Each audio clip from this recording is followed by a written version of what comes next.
We're going back to encouragement to a sick person. Gosho number 10. It's in the very beginning of volume 1 of the writings of Nichiren Daishonin. It's on page 76. I'm going to read the whole Gosho. I'm going to read the background first, which is on page 82. But I'm going, rather than go through a bunch of dictionary definitions, which I was going to, I just realized I never really look at the back here when I read this because I didn't even much know it. So this is all the stuff that I was going to pretty much try and find out of the dictionary anyhow. Okay, so we're about ready to start. Okay. All right. He's going to talk about a lot of different things to Nanjo Tokimitsu's dad. And he's going to mention a lot of tenets of the Tendai school, okay? Because that is really the basis of Dengyo's teaching, and Dengyo, the whole Lotus Sutra focused schools of Japan at the time were all based on that. And so, let me just say, like, there's a lot of stuff from Tendai that because Nam-myoho Renge-kyo is the great pure law, it's no longer applicable so much in the latter day, okay? But there's still good things to know because they were precepts, so to speak, okay? So who knows what the 10 evil acts are? I'm just going to go through this stuff he's going to mention in the Gosho as he talks to Shichiro Hyoe. So who knows what the 10 evil acts are? I'll read them. 10 evil acts. Whew, evil acts. Okay. Evils enumerated in the Buddhist scriptures. Okay, because again, this is letter to Misawa. This is a provisional teaching of Nichiren Daishonin that we're reading right now, right? It's based on the teachings that have preceded him to some degree, and that's why he's mentioning Shakyamuni Buddha in this monolithic manner. All right. So the 10 evil acts that were outlined by Tentai. Okay, this goes to Tentai, because what was before the Tentai? All kinds of precept schools. So these are called Mahayana precepts to some degree, right? These are the do's and don'ts. But we don't have do's and don'ts anymore, right? What have we got? Diamond chalice. Diamond chalice. We've got the precept of the diamond chalice. It's a single requirement of us, which is to never stop chanting for our whole life. Okay? Yeah, I can do just about anything, actually, because I already know I'm going to get a bad effect if it's a bad thing, and a good effect if it's a good thing, or a neutral effect if it's a neutral thing. And I'm able to rid myself of the karma of those kinds of actions just through my daily faith and practice of the Gohonzon and chanting Nam-myoho Renge-kyo. That's the powerful thing about it. Daishonin, I already read most of this in the last thing, but I mean, but Daishonin's going to say, we all break the 10 evil acts. We all do the 10 evil acts at some point in time. We make mistakes. That's because they're simple as lying, stealing, are the 3 physical ills of killing, stealing, and sexual misconduct. By the way, to clarify sexual misconduct, I looked up every reference of sexual misconduct to be very clear about what it is, to see, is that a morality kind of a play? It's specifically about adultery. It's as enumerated here. The sexual misconduct for women is sleeping with a married man, and the sexual misconduct for a man is sleeping with a married woman. Okay? All right, so 10 evils enumerated in the Buddhist scriptures, 10 evil acts. They are the 3 physical evils of killing, stealing, and sexual misconduct, the 4 verbal evils of lying, flattery. Okay, so if you just kiss somebody's ass and you're not really being honest and you're just doing it for the sake of trying to ingratiate yourself with them, that's not really a good thing to do. Indiscriminate and irresponsible speech. I might be accused of that. Thank God I chant every day. Defamation, duplicity, the 3 mental evils of greed, anger, foolishness, or the holding of mistaken views. Okay, that's the 10 evil acts. But of course, there's the 10 good acts that are the mirror image of those all right, in the opposite direction. Who knows what the 5 cardinal sins are?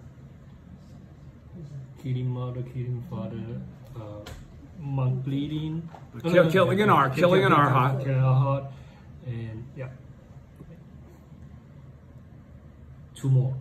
2 more. Injuring a Buddha, which I always thought was the coolest thing that doesn't say kill a Buddha, because you can't kill a Buddha. Okay? Killing a Buddha, or what? What's the worst one that we do all the time without meaning to even sometimes? No? Breaking unity. Causing disharmony through our conduct in the way we're behaving around other fellow believers. Ooh, so that's why he's saying, I think you do a little bit of the 5 cardinal sins, even if you didn't kill anybody, right? Okay, everybody knows what the 3,000 realms in a single moment of life is, right? Ichinen Sanzen, okay? He's talking about Tendai's manner of, when we read it, he's going to be talking about the Tendai school's manner of achieving theoretical Ichinen Sanzen. Okay, to chant Nimbutsu. Do you know what that? Yeah, I think we all know what that is. What would that be? What's an Nimbutsu?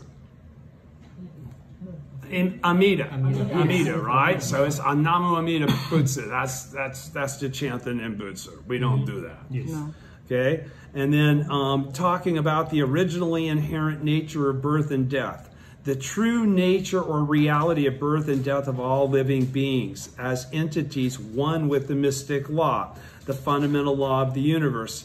The life of an individual living being is a manifestation of this intrinsic nature, while death is its withdrawal into a latent state, not its disappearance. So the originally inherent nature of birth and death says what? When we say originally inherent, what are we talking about? The original state, our original state of being, okay? That's the whole thing about, and our original state of being is Nam-myoho Renge-kyo, okay? So life and death are inherently part of the pure law, great pure law of Nam-myoho Renge-kyo. You understand? All right? And then the 5 guides of propagation, he's going to go through 1, 2, 3 here. Fundamental ignorance, when I say that, everybody knows what I'm saying, right? What is it? What am I saying? Fundamental ignorance is the same as, what do we also call it? Fundamental darkness. Okay? The inability to see or recognize the truth, particularly the true nature of one's own life and the life of all others as the entity of the mystic law, as Buddhas, exactly as they are. Then the 5 impurities, also the 5 defilements. You guys don't, okay? The impurity of the age, of desire, of living beings, of thought, or of lifespan. That's from the Lotus Sutra. And I think that's about as far as I got to go before I start reading. That should give us, I should be able to get through the first 3 pages without having a problem. All right, so we're going to go to the Go Show. It's on page 76, but we're going to start with the background on page 82. And so here we go. Encouragement to a sick person. Nichiren Daishonin wrote this letter in the 12th month of 1264 when he was 43. Its recipient was Nanjo Hyoe Shichiro, who was the steward of Ueno village in Fuji district of Suruga province. He was also called Ueno and was the father of Nanjo Tokimitsu.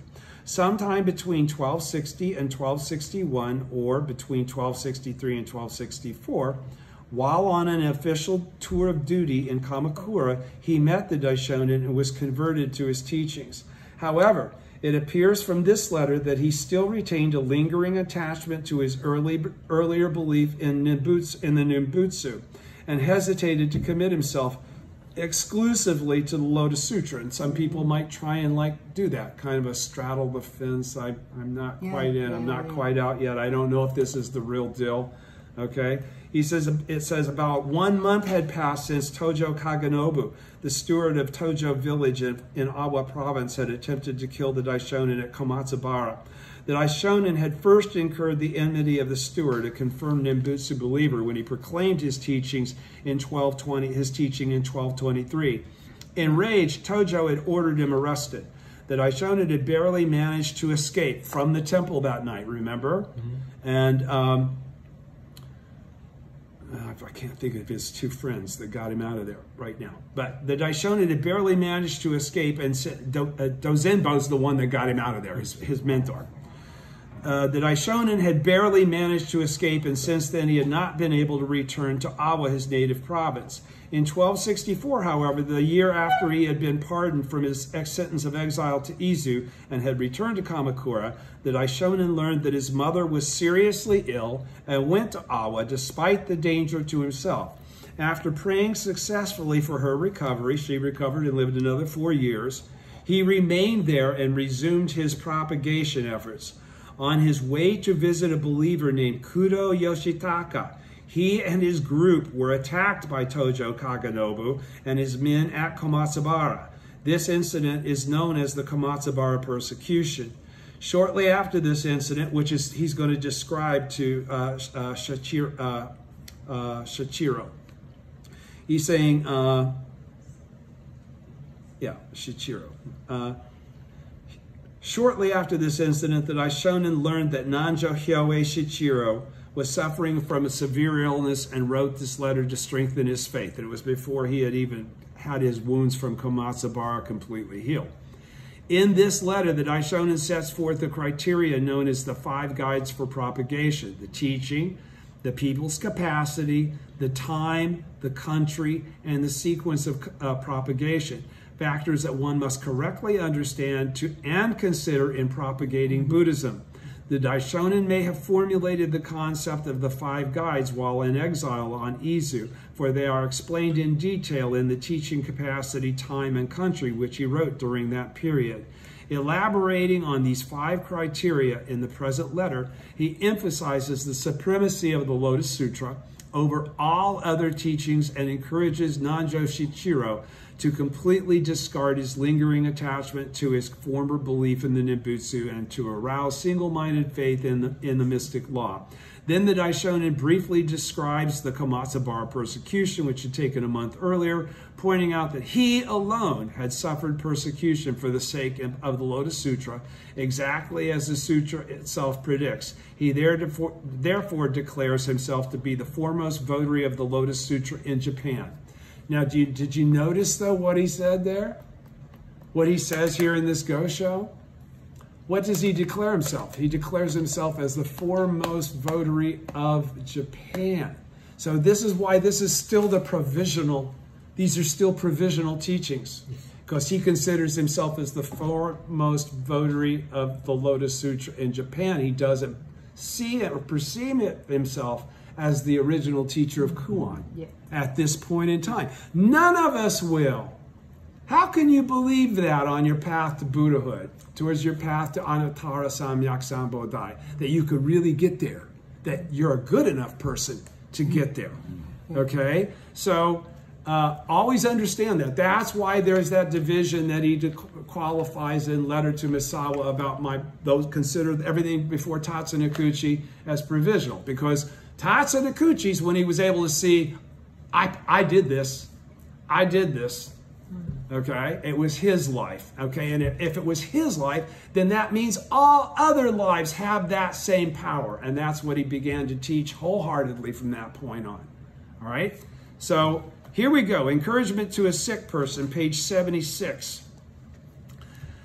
He's Nichiren to Nanjo Shoichiro. I have heard that you are suffering from illness. Is this true? The impermanence of this world is such that even the healthy cannot remain forever, let alone those who are ill. Thoughtful persons should therefore prepare their minds for the life to come. Yet one cannot prepare one's mind for the next life by one's own efforts alone. Only on the basis of the teachings of Shakyamuni Buddha, the original teacher of all living beings, can one do so. The Buddhist teachings, however, are various, perhaps because people's minds also differ greatly. In any event, Shakyamuni Buddha taught for no more than 50 years. Among the teachings he expounded during the first 40 and more years, we find the Flower Garland Sutra, which says the mind, the Buddha, and all living beings. These three things are without distinction, almost kind of a parallel to kind of the concept of the lotus. He says the Agama Sutras, which set forth the principles of suffering, emptiness, impermanence, and non-self. The Agamas are, of course, Hinayana. And non-self. The Great Collection Sutra, which asserts the interpretation of the defiled aspect and the pure aspect. The Larger Wisdom Sutra, which teaches mutual identification and non-duality. And the 2-volume Meditation and Amida Sutras, which emphasize rebirth in the land of perfect bliss. Now there's a one after this, defiled aspect and pure aspect, and that's an important thing for you to understand, because that's a clarification that Miolo made, all right, qualifying that everything is either in a defiled or a pure state, okay?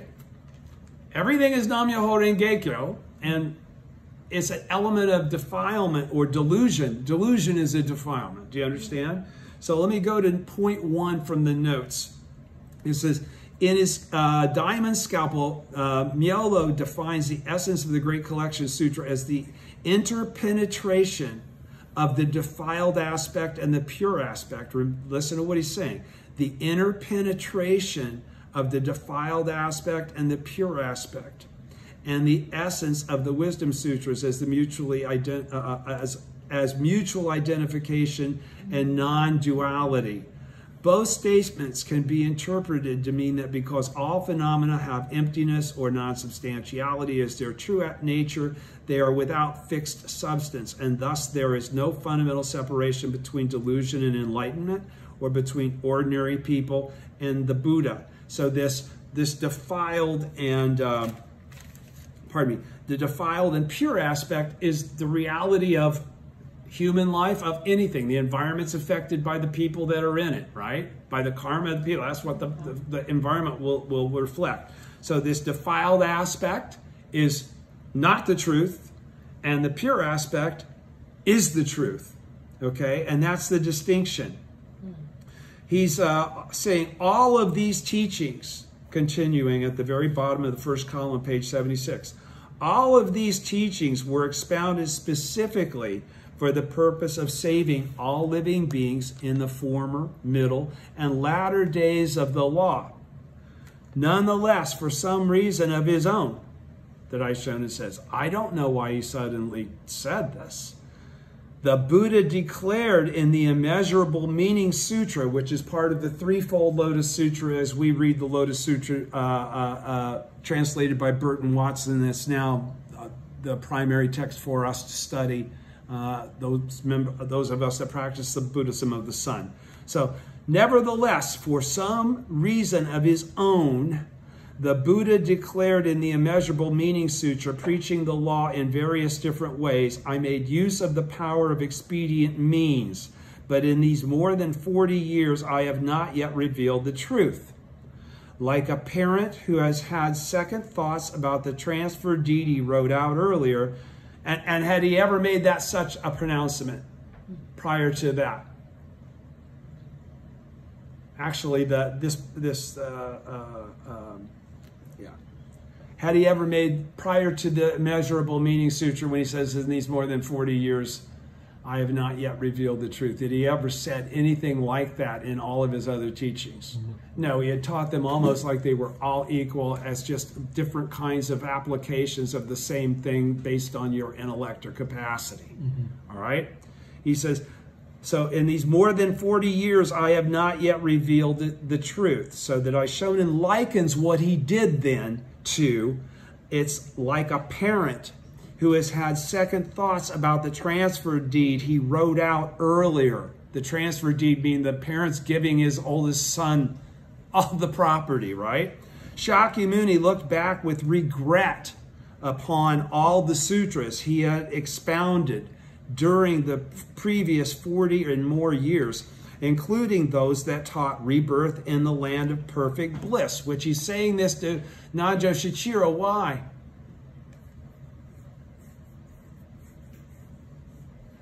Why does he throw that in? And taught rebirth, including those that taught rebirth in the land of perfect bliss, because that's Nimbutsu. Okay? He's saying that to him. So he's letting Nanjo Shichiro know, that Shakyamuni rejected as an inferior teaching what the Nimbutsu is based on. And declared that though immeasurable, boundless, inconceivable asamya kalpas may pass, they will in the end fail to gain unsurpassed enlightenment through these sutras. Now, if you look at point 2, that wasn't actually said in the Immeasurable Meaning Sutra by Shakyamuni. It was by Bodhisattva, Wonderful Adornment. He says, but again, we can all misspeak as we teach. This is my proof. It's okay. He reiterated this in the Expedient Means chapter of the Lotus Sutra, saying, honestly discarding expedient means, I will preach only the unsurpassed way. By discarding expedient means, he meant that one should discard the Nimbutsu and other teachings preached during those more than 40 years. Having thus undoubtedly regretted and reversed his previous teachings, because he's now said they are not the truth, and he's now also saying, discard them as expedient means. Wow, 40 years worth of teaching, you want me to discard? Imagine how difficult that would have been for the people that have been following what he was saying all that time.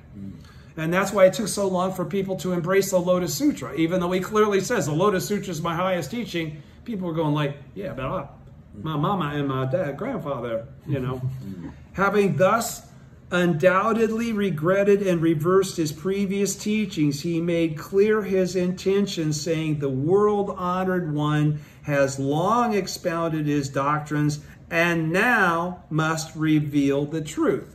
And for long he had remained silent regarding the essential, in no hurry to speak of it at once. I believe point 4 will tell you that's in the Lotus Sutra in chapter 3 or 4. Thereupon, many treasures Buddha sprang forth from beneath the earth and added his testimony to what Shakyamuni had said is true. And the Buddhas of the 10 directions assembled in the 8 directions and reached with their long, broad tongues to the palace of the great heavenly King Brahma in testament. Okay, when he says here, okay, so we already know who Many Treasures Buddha is, right? That's the emergence of the treasure tower.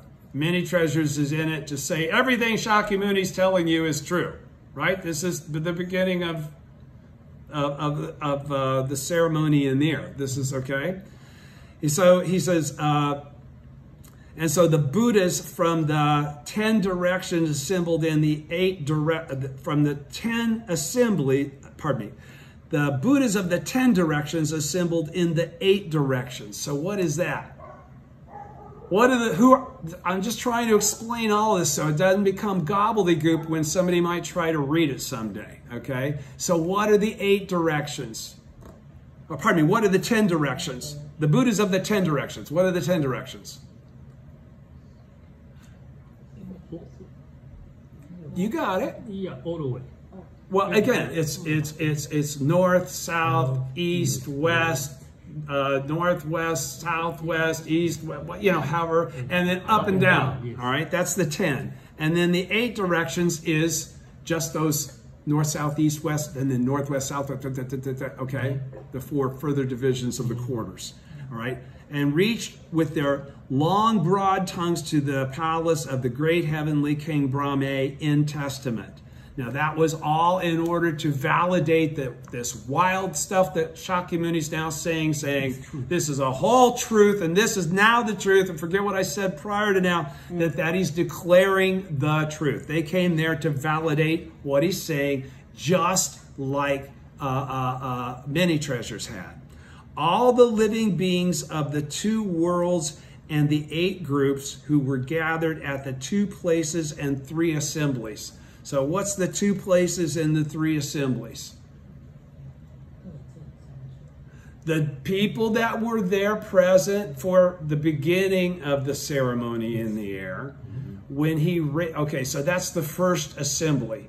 the first place of the two places is, the first place of the two places is Eagle Peak, where he's preaching, right? The second place is when everybody's elevated into the air for the ceremony in the air, okay? And some more people come. That's when the bodhisattvas of the earth emerge, right? And come in. So that's the three assemblies. That's the second of the three assemblies, okay? And then when everybody comes back down after the chapter 23, I think it is, if I'm not mistaken, something like that, then again, you know, some people depart. And so the third assembly is for the people for those last 5 chapters of the 28 chapters. All right? All the beings, okay. So that, let's just go back up here. Thereupon, many treasures Buddha sprang forth from beneath the earth and added his testimony that what Shakyamuni had said is true, and the Buddhas of the 10 directions and assembled in the 8 directions and reached with their long, broad tongues to the palace of the great heavenly King Brahma in testament. All the beings of the 2 worlds and the 8 groups who were gathered at the 2 places and the 3 assemblies, without a single exception, witnessed this. So he says this isn't something that nobody else saw or knew about. He's saying in light, and then he continues, in light of the above passages, middle first column, page 77, in light of the above sutra passages, setting aside evil people and non-Buddhists who do not believe in Buddhism, with regard to those who, though Buddhist believers, have devout faith in provisional teachings preached before the Lotus Sutra, such as the Nimbutsu, and devote themselves to reciting it 10, 100, 1,000, 10,000, or as many as 60,000 times a day without chanting Nam-myoho Renge-kyo even once in the course of 10 or 20 years? Are they not like a person who, clinging to the transfer deed already nullified by his parent, refuses to accept his revised version? They may appear to others as well as to themselves to have faith in the Buddhist teachings, but if we go by what the Buddha actually taught, they are unfilial people. Okay, so don't forget, by the time he goes to Nara and goes out and studies all of these teachings from the Buddha, all right, that's what he came back to Seichoji to preach, right? That all these different schools have all been considered equal to one another as it relates to the Buddhist teachings. Nobody is really, other than Dengyo, okay? And again, as far as Mount Hei is concerned at this chronological point in Japanese history, Dengyo is already 2 or 3 years old, behind, all right? And Honen's already come in, and who's the guy that brought in True Word? The other one, Honen and I can't think of who, the guy that brought in the True Word. True Word has already invaded Mount Hei, okay, from Onoji Temple, and they did battles and all that stuff, and okay, all that stuff. All right, they are, but he says, they may appear to others as well as to themselves, because all those people believe they have faith in Buddhism. Have faith in the Buddhist teachings because they are looking at what had been written down at one point in time as a teaching of Shakyamuni. But if we go by what the Buddha actually taught, which is what is he referring to there? He said what he actually taught, which was, what is he talking about? What is the Buddha's admonition right now as he's discussing all of this? In these more than 40 years, I have not yet revealed the truth, honestly discarding expedient means. Basically, the Buddha's admonition is for all of the people that follow Shakyamuni's teachings is to stop everything that's preceded the Lotus Sutra and to embrace the Lotus Sutra. That's the whole thing Tentai did. That's the whole predication of, Nanye and Tentai and Myolo and Dengyo and everybody in between. I've just now found Reverend Anan was actually related to Dengyo. Reverend Anan. So, continuing at the bottom of the first column, page 77. This is why the second volume of the Lotus Sutra states, But now this threefold world is all my domain, and the living beings in it are all my children. Now this place is beset by many pains and trials. I am the only person who can rescue and protect others. But though I teach and instruct them, they do not believe or accept my teachings. And again, that's from the Simile and Parable chapter. I read it straight out of the Lotus Sutra last week. This passage means to us living beings, he's saying to Nanjo Shichiro, he's saying this passage means that to us living beings, the thus come one Shakyamuni is our parent, our teacher, and our sovereign. Although Amida, and he's actually trying to create the distinction between what Amida might have preached in the Heavenly Bliss whatever sutra. Do you follow what I'm saying? He's trying to separate Nanjo Shichiro from his tetheredness to Nimbutsu teachings. All right, so he's saying, this passage means that to us living beings, the thus come one Shakyamuni is our parent, our teacher, and our sovereign. Although Amida, Medicine Master, and other Buddhas are sovereigns to us living beings, they are neither parents nor teachers. Shakyamuni is the only Buddha endowed with all three virtues to whom we owe a profound debt of gratitude. Now, of course, in the orally transmitted teachings, he says we all have those. Okay, so don't get confused by this provisional teaching of Nichiren and what he's saying to, Nanjo Shichiro when Nanjo Tokimitsu's, just a little kid. He's saying there are parents and parents, yet none of them can equal Shakyamuni Buddha. There are all manner of teachers and sovereigns, but none as admirable as he. Could those who disobey the teachings of this parent, teacher, and sovereign possibly not be abandoned by the heavenly gods and the heavenly deities? They are the most unfilial of all children. It is for this reason that the Buddha said, though I teach and instruct them, they do not believe or accept my teachings. Even if they follow the sutras preached before this lotus and practice them for 100, 1,000, 10,000, or 1,000,000 kalpas, if they do not believe in the Lotus Sutra and chant Nam Myoho Renge Kyo, so this is his teaching of the Lotus Sutra, even once, they will be unfilial. They will therefore be abandoned by the sacred ones, which are the Buddhas and Bodhisattvas, of the three existences and the 10 directions, and hated by both the heavenly gods and earthly deities. This is the first of the 5 guides. Okay, so it's the correct teaching, right? Even those people who commit the 5 cardinal sins of the 10 evil acts or innumerable other wrongdoings may attain the way if only their faculties are keen. So even evil people, nobody's excluded as long as they conform to the correct teaching of the Lotus Sutra and Nam Myoho Renge Kyo. They could have been evil. They get to skate on all that evil. Devadatta and Anguillimala represent such people. And even those of dull faculties may attain the way, provided they are free of misdeeds. Chudapantaka is an example. The faculties of ordinary people, and everybody knows who Chudapantaka is, right? He was not a very smart guy. No, he couldn't remember anything. And he taught him a single verse, okay? It's sort of like expressing shoju. Even those of dull faculties, Chudapantaka is an example. The faculties of ordinary people like ourselves are even duller, though, than those of Chudapantaka. We are unable to discern the colors and shapes of things as if we had a sheep's eyes. In the vast depths of our greed, anger, and foolishness, we commit the 10 evil acts every day. There you go. That's what he's saying.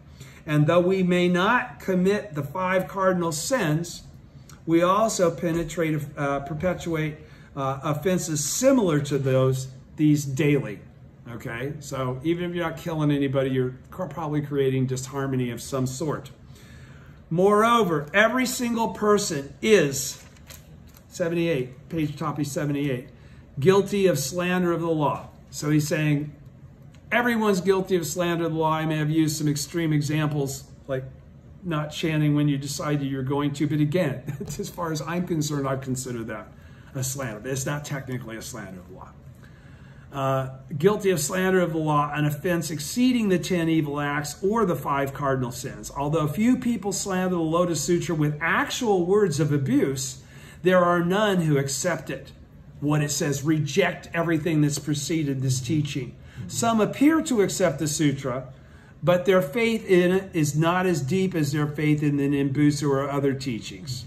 And even those with profound faith do not reproach the enemies of the Lotus Sutra. And so subsequently, they're not doing what they got to do. Even they have profound faith. If they don't take on the enemies and defend the law, I mean, again, in the Nirvana Sutra, what Shakyamuni say about his diamond-like body? How did I get this like diamond-like body?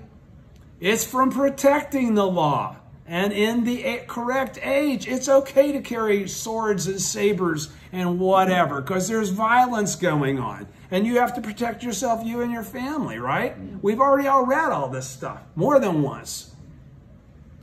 And even those with profound faith do not reproach the enemies of the Lotus Sutra. However great the good causes one may make, or even if one reads and copies the entirety of the Lotus Sutra 1,000 or 10,000 times, and that's a lot of characters to write out, or attains the way of perceiving 3,000 realms in a single moment of life, the theoretical Ichinen Sons that's available through Tentai's teaching. If one fails to denounce the enemies of the Lotus Sutra, it will be impossible to attain the way.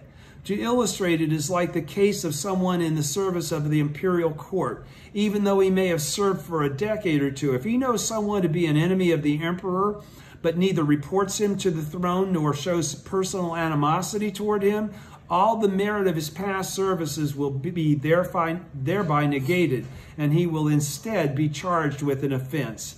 You must understand that the people of this age are slanderers of the law. This is the second of the 5 guides of propagation. And what age is he talking about? You must understand that the people of this age are slanderers of the law. Because he just said it a minute ago, all of us are guilty of slandering the law. What age are we in?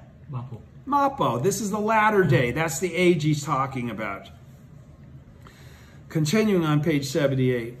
The 1,000 years beginning from the day after the Buddha's passing are called the former day of the law, a period where there were many who upheld the precepts, which are do's and don'ts, right? 500 for women and 250 for men.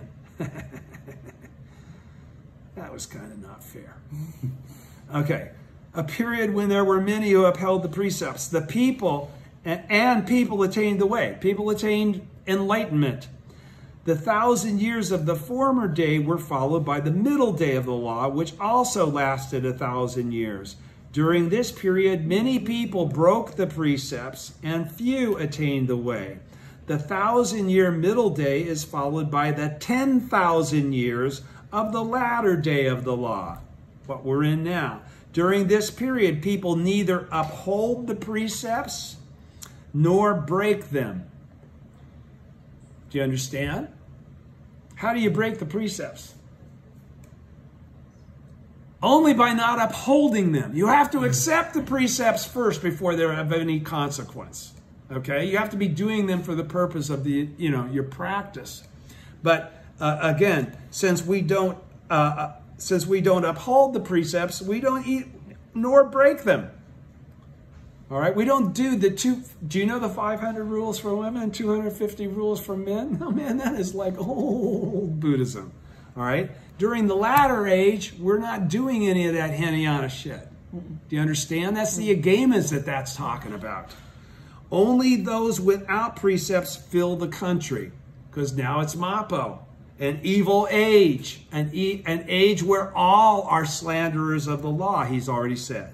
Moreover, it is called the defiled age. the latter day, an age rife with disorder. Wow, I guess that's pretty clear.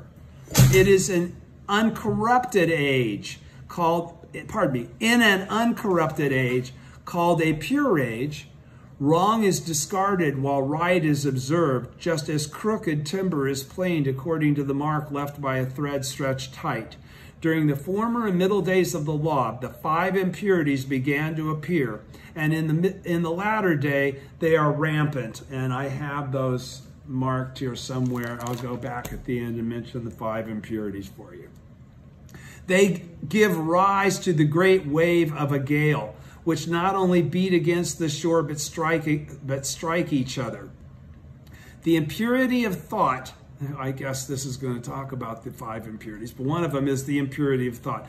The impurity of thought has been such that, as the former and middle days of the law gradually passed, people transmitted insignificant, erroneous teachings while destroying the unfathomable correct teachings.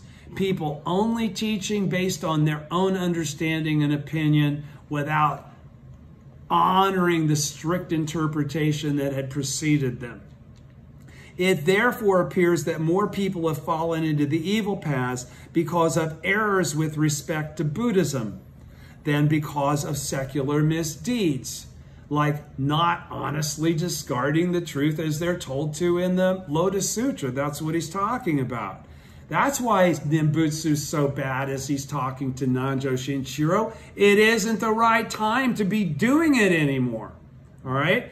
Now the 2,000 years of the former and the middle days of the law have passed, and it has been more than 200 years since the latter day began. Now is the time when, because the impurity of thought prevails, more people fall into the evil paths with the intention of creating good causes than they do by committing evil. Whoa, what's he saying there? He's nailing this. Now is the time when, because of the impurity of thought prevails. Now, what's the impurity of thought prevails? He's referring to there to Nanjo Shichiro. Thinking that it's okay to do Nimbutsu after the Lotus Sutra has already said discard all that as expedient means. Right. All right? More people fall into evil paths with the intention of creating good causes, because people don't practice Nimbutsu because they think they're creating evil causes. No. They have misunderstood the teaching and the time. Yes. All right? Amina isn't a bad guy. He's one of the sons of great universal wisdom excellence. He's a legitimate past lifetime brother of Shakyamuni in that regard then. Right? Okay. More people fall into the evil paths with the intention of creating good causes than they do by committing them. As for evil acts, even ignorant people, if they recognize them for what they are, may refrain from committing them. This is like extinguishing a fire with water. But people think that good deeds are all equal in their goodness. Thus they adhere to lesser good and do not realize that in doing so, they bring about major evil. Are you guys digging where this is coming from? Is everybody understanding what he's conveying here? He's essentially saying why this is an evil age of slander of the law. Because the law is not being respected, and the reason it's not being respected, because where is the law discussed? It's referred to here and there prior to the Lotus Sutra, but the Shakyamuni qualifies it specifically. Okay? And so people are they're creating this evil with good intention. They're creating this evil by following teachings that are no longer appropriate to the time. Okay? And in that manner, not letting them pass into the past where they belong and perpetuating them as something for the present, which they are not. Do you understand? Therefore, even when they see sacred structures such as related to Dingyo, Jikaku, and others, all the founders of Mount Hei, and others that is a Lotus School temple, right? And others that are neglected and in disrepair because nobody practices Tendai anymore because it's been overrun by True Word, all right? They leave them as they are for the simple reason that they are not halls dedicated to the Nimbutsu. So what is he saying? He's saying all of this stuff that has to do with the Lotus Sutra from Dengyo and from Jikaku, all of those teachings of the Reverend Anand, okay, all of the correct Tendai school teachings are no longer adhered to. They're not even looked at as something that should be revered as important relics. So they're letting temples just fall into decline. They're letting tributes fall into. Instead, they build Nimbutsu halls. Instead of doing anything according to the Lotus Sutra or Dengyo's teaching, Tendai Buddhism, they are only doing Nimbutsu. Instead, they build Nimbutsu halls beside those sacred structures he refers to as these things that have to do with Dengyo. Confiscate the lands, because again, Dengyo's Lotus Sutra. Confiscate the lands that had been donated to those temples. Confiscate them, just steal them. And offer them to the halls that they've erected, to Amida. According to a passage of the sutra on resolving doubts about the middle day of the law, such deeds will bring few benefits. You should understand from the above that even if one performs a good deed, should it be an act of lesser good, in other words, an act that's determined by the teachings that preceded the Lotus Sutra that are to be discarded as expedient means, that even if a person performs a good deed, should it be an act of lesser good that destroys great good, destroys the fact that the teaching actually is that should be the Lotus Sutra, it will cause one to fall into the evil paths. There will be nothing good that comes from you sharing incorrect teachings. That's what this is saying. The present age coincides with the beginning of the latter day of the law. Gone completely are those people with the capacity to attain enlightenment through either the Hinayana or the provisional Mahayana sutras. Why? Because those are Shakyamuni Buddhist disciples. If they appeared in the former or the middle day of the law, those teachings were for Shakyamuni's disciples to teach, to attain Buddhahood. The latter day is when Nam-myoho Renge-kyo is the manner in which, the Lotus Sutra itself is the manner in which people attain Buddhahood. There now remain only those whose capacity is suited solely to the true Mahayana Sutra. Singular. What is that? What's the true Mahayana Sutra? See, he uses a lot of different things here that if I can ask you these questions and you can't just straight out answer me, I'm sure many people that watch the videos or would try to read this themselves would not really understand all the stuff he's saying. That's why I had so much crap I was going to pull out of the dictionary. But it's mind candy. It's not necessary for you to know the 5 false inclinations and all this shit from the olden days. What he's basically, the true Mahayana Sutra. The Daishonin qualifies all the time. Provisional Mahayana and true Mahayana. What is that separation? Tendai. Tendai, everything. Tendai's Lotus Sutra is the true Mahayana Sutra. That's true Mahayana. Provisional Mahayana is anything prior to. Okay, that's not Hinayana. The Flower Garland Sutra, the first sutra, is a Mahayana Sutra. You understand that, right? Okay. All right.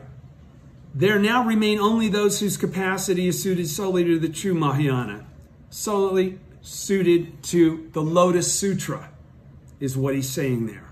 A small boat cannot carry a large rock.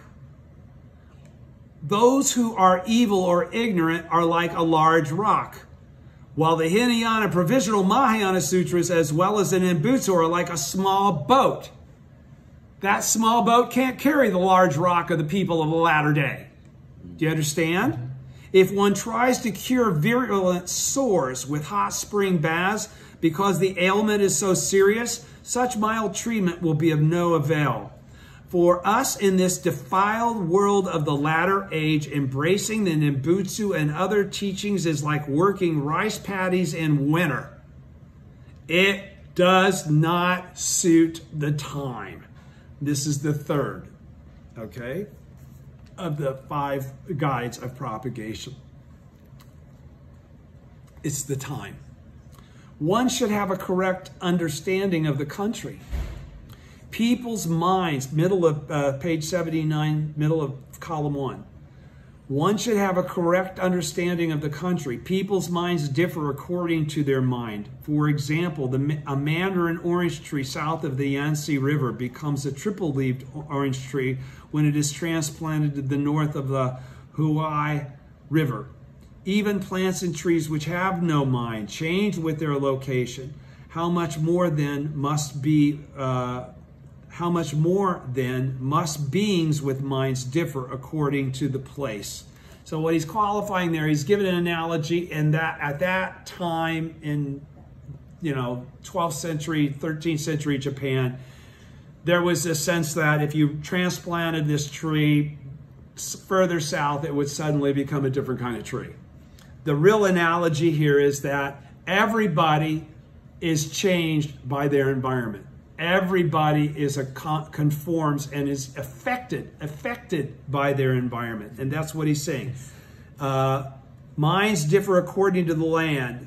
And he says then, even plants and trees which have no mind change with their location. We also change with our location.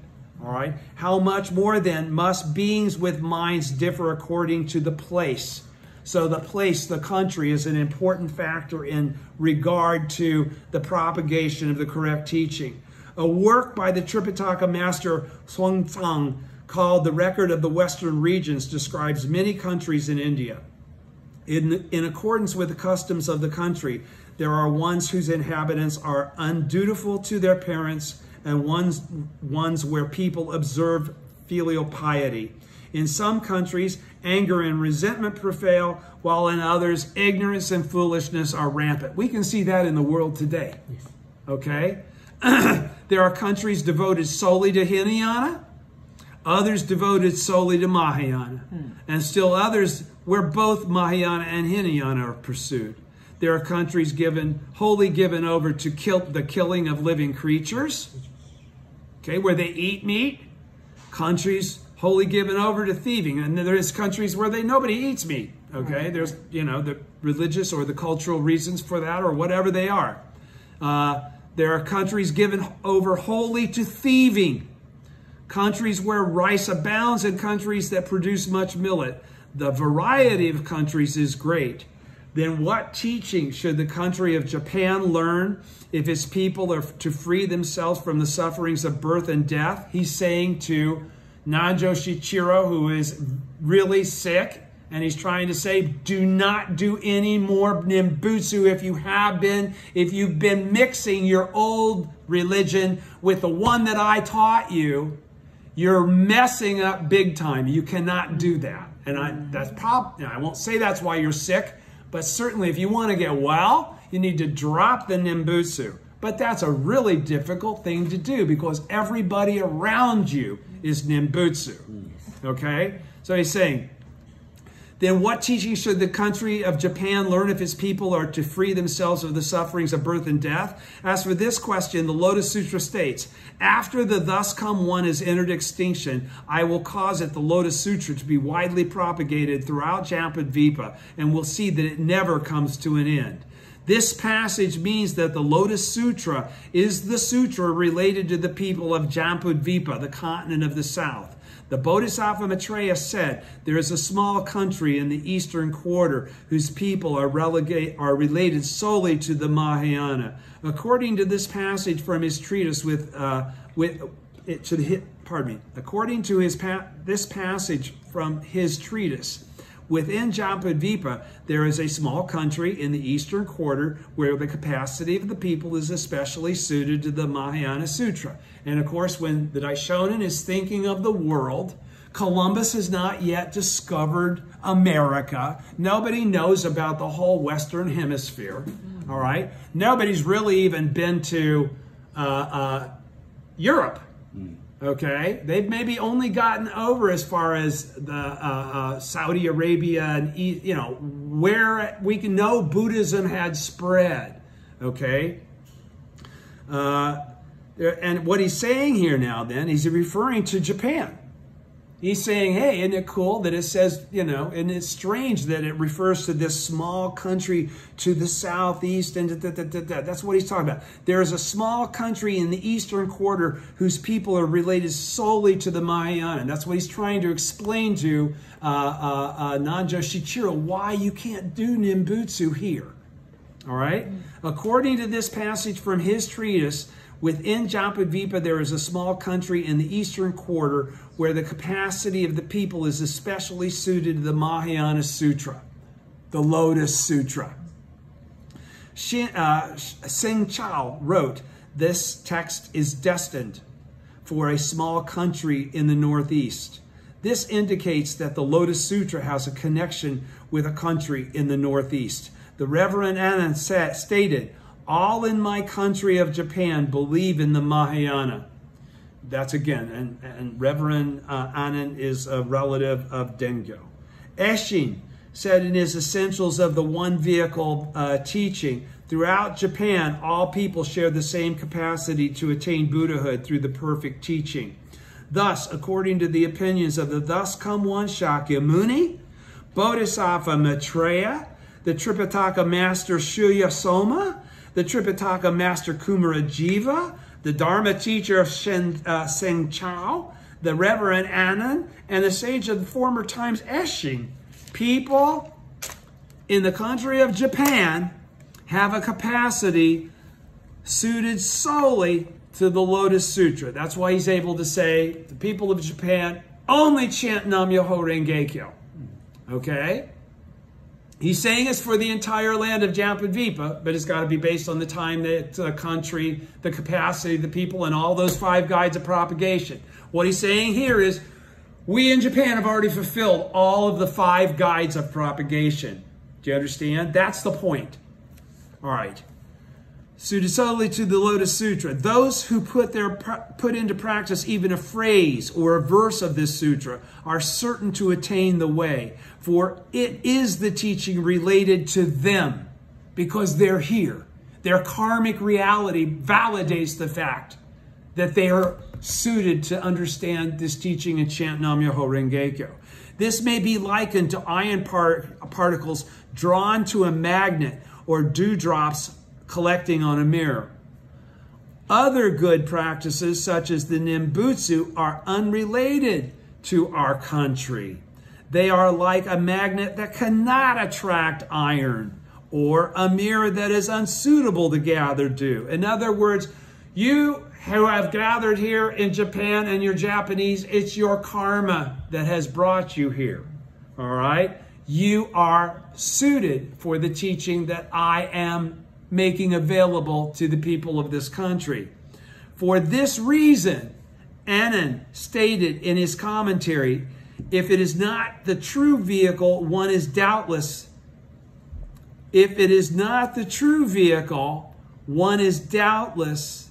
deceiving both oneself and others. He's saying, if you disagree with me, you're full of shit. All right? This passage means that one who instructs the people of Japan in a teaching other than the Lotus Sutra is deceiving not only oneself, but others too. That's why great evil comes from it. One therefore must always consider the country when propagating the Buddhist teachings. Like we wouldn't just run around the streets of Saudi Arabia doing street shakabuku. It would not be appropriate. Okay? One should not assume that a teaching suited to one country must inevitably be suited to another as well at the same given time. Okay, because this is also, the age has something to do with these 5 guides, right? This is the 4th, the country. Furthermore, in a country where Buddhism has already spread, one must take into account the sequence of propagation. It is the rule in propagating Buddhism that one must always learn the nature of the teachings that have already spread. To illustrate, so that you know where everybody's head is on the front end. To illustrate, when giving medicine to a sick person, one should know what kind of medicine was administered before. We know this is common sense now. Otherwise, different kinds of medicine may conflict and work against one another, killing the patient. Likewise, different teachings of Buddhism may conflict and interfere with one another, destroying the practitioner. In a country where non-Buddhist teachings have already spread, one should use Buddhism to refute them. In a country where non-Buddhist teachings have already spread, one should use Buddhism to refute them. For example, the Buddha appeared in India and defeated the non-Buddhists. Keshayapa, Mantanga, and Chu Falan went to China and called the Taoists to task. Prince Jogu was born in the country of Japan and put Moriya to the sword.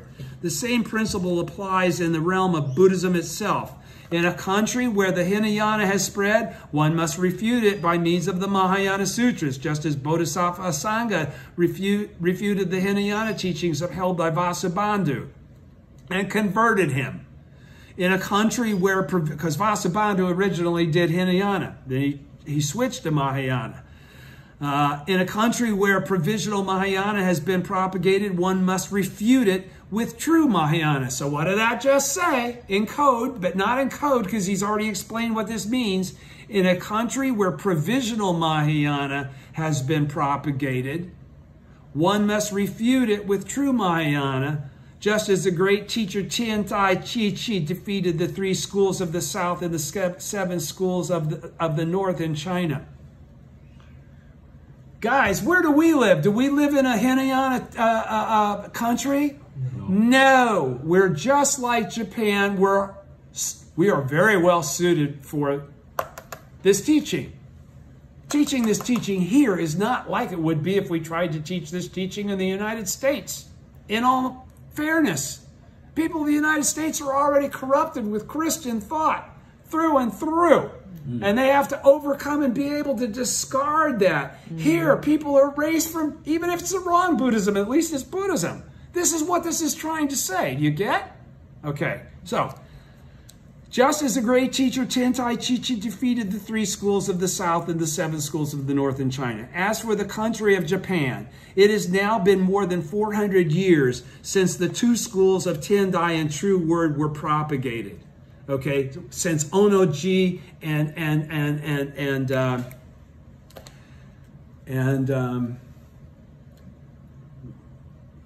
God, Ono-ji is the True Word one, and the Tendai Dingyo one at the top, Mount Hei, were propagated. During this period, it has been determined that all 4 categories of Buddhists, priests, nuns, laymen, and laywomen, have capacity suited to the Lotus Sutra. Why? How? He says, during that time, it has been determined. How? When?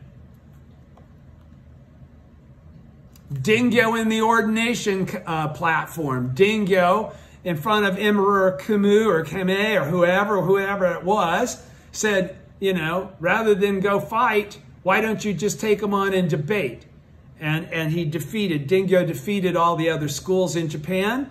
But this was before True Word had come to Japan. This was before Nembutsu had come to Japan. So before Honen and... Somebody look up True Word.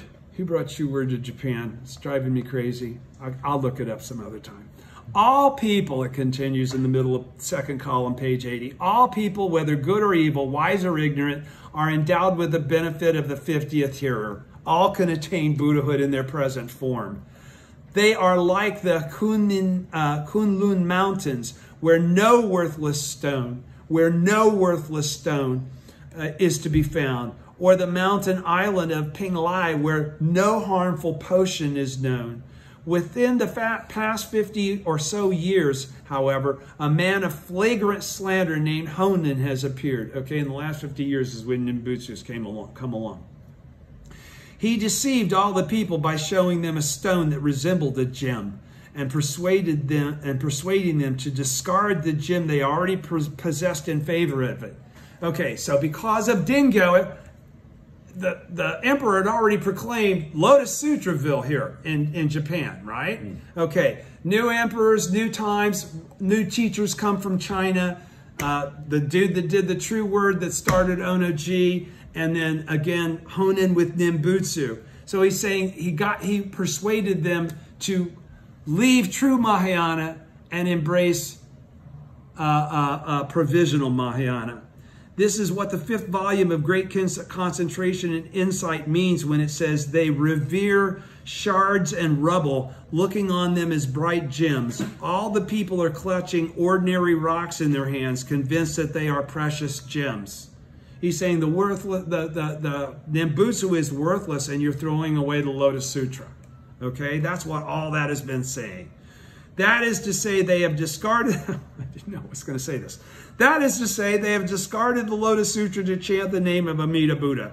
But when I point this out, they become furious and revile the votary of the Lotus Sutra, thereby increasing all the more their karma to fall into the hell of incessant suffering. What is he talking about there? But when I point this out, they become furious and revile the votary of the Lotus Sutra.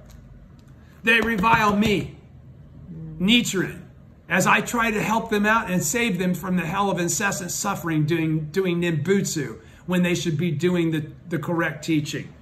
He says, thereby increasing all the more their karma, because if they slander me, Nichiren, they created some serious karma. This is the 5th of the 5 guides for propagation. Page 80, last sentence, 2nd column. But you, heeding my assertion, discarded Nimbutsu and embraced the Lotus Sutra. Nevertheless, no doubt you may have reverted to being a follower of Nimbutsu. Remember that to discard the Lotus Sutra and become a believer in the Nimbutsu is like a rock hurtling down from a mountain peak into a valley below, or like rain falling from the sky to the ground. There is no doubt that such a person will fall into the great Avicii hell. Brother, I love you, but let me warn you where you're headed if you don't stop this shit.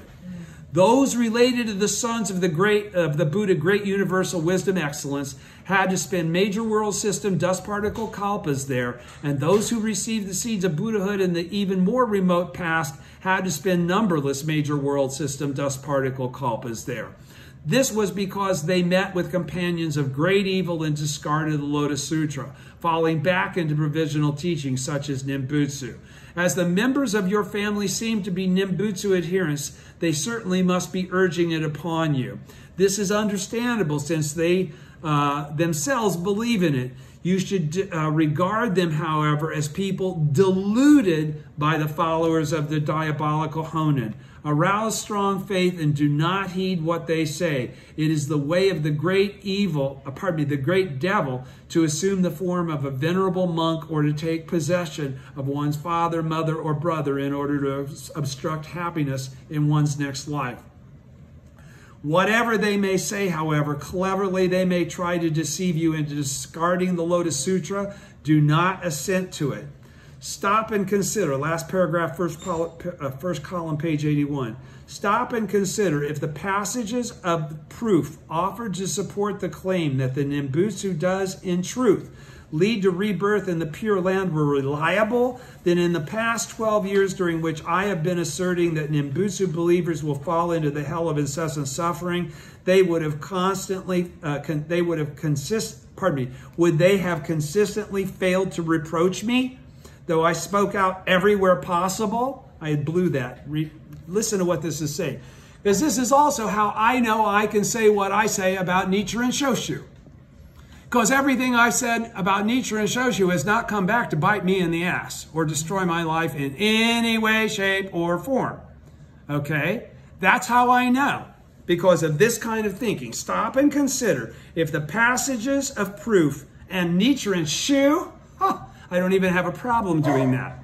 All right? Stop and consider if the passages of proof offered to support the claim that the Nimbutsu does in truth lead to rebirth in the Pure Land were reliable, then in the past 12 years during which I have been asserting that Nimbutsu believers will fall into the hell of incessant suffering, would they have consistently failed to reproach me? No one's come, no, but Nimbutsu dudes have, no. Though I spoke out everywhere possible, they are indeed feeble. Teachings such as those left behind by Honen and Shantou have been known to me since I was 17 or 18. And the arguments that people put forth these days are no improvement. And so, in other words, this is all old news. Dingyo was talking about all this. Consequently, since their teachings are no match for mine, so he's declaring that my teaching of Nam-myoho Renge-kyo is way greater than Nimbutsu. Consequently, since their teachings are no match for mine, second column, page 81, they resort to sheer force of numbers in trying to fight against me. Nimbutsu believers number in the thousands or 10,000s, and their supporters are many. I, Nichiren, am alone without a single ally. It is amazing that I should have survived until now. This year, too, on the 11th day of the 11th month, between the hours of the monkey and cock, around 5 p.m., on the highway called Matsubara in Tojo in the province of Awa, I was ambushed pardon me, by several hundred Nimbutsu believers and others. I was alone except for about 10 men accompanying me, only 3 or 4 of whom were capable of offering any resistance at all. Arrows fell on us like rain, and swords descended like lightning. One of my disciples was slain in a matter of a moment. As soon as he got there, he got killed. That was who he was traveling to go see. And 2 others who came with him were gravely wounded. I myself sustained cuts and blows, and it seemed that I was doomed. Yet, for some reason, my attackers failed to kill me. Thus, I have survived until now. This has only strengthened my faith in the Lotus Sutra. Now understand, Tatsunokuchi hasn't even happened yet. Right. Okay? The 4th volume of the Lotus Sutra says, since hatred and jealousy toward this sutra abound even when the Thus Come One is in the world, how much more will this be so in after his passing from the Teacher of the Law chapter? The 5th volume states, the Lotus Sutra, will face much hostility in the world and be difficult to believe. In Japan, there are many who read and study the Lotus Sutra. There are also many who are beaten in punishment for attempting to seduce other men's wives, or for theft or other offenses. Yet, not one person has ever suffered injury on account of the Lotus Sutra. Therefore, the upholders of the sutra in Japan are not yet worthy of these sutra passages. I alone have read the sutra with my entire being. This is the meaning of the passage that says we care nothing for our bodies or lives, but are anxious only for the unsurpassed way. I am therefore the foremost votary of the Lotus Sutra in Japan. This is page 82, first column. First full paragraph now. Should you depart from this life before I do, you must report to Brahme, Chakra, and the 4 heavenly kings and King Yame. Declare yourself to be a disciple of the priest Nichiren, the foremost votary of the Lotus Sutra in Japan. Then they cannot possibly treat you discourteously. But if you should be of 2 minds, alternately chanting the Nimbutsu and reciting the Lotus Sutra, and fear what others may say about you, then even though you identify yourself as Nichiren's disciple, they will never accept your word. Do not resent me later. Yet, since the Lotus Sutra answers one's prayers regarding matters in this life as well, you may still survive your illness. In that case, I will by all means meet with you as soon as possible and talk with you directly. Words cannot all be set down in a letter, and a letter never adequately conveys one's thoughts. So I will stop for now. With my deep respect, Nichiren, the 13th day of the 12th month of the 1st year of Brunei, 1264, to Nanjo Shichiro. Thank you. Thank you.